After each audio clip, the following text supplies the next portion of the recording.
ए मर्त्यमंडल को जे आसीछि से दिने ना दिने जीव आउ एटा ही प्रकृत सत्य। तेणु ए मर्त्यमंडल रे देह बही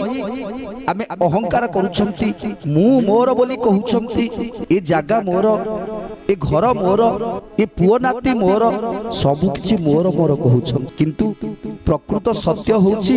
मर्त्यमंडल रे जे जन्म नेइछि से अवश्य मरिबो। मर्त्यमंडल देह बही देवता होइले मरई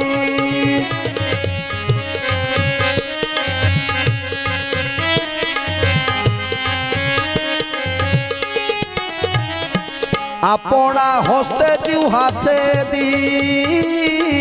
के तार अछि प्रतिवादी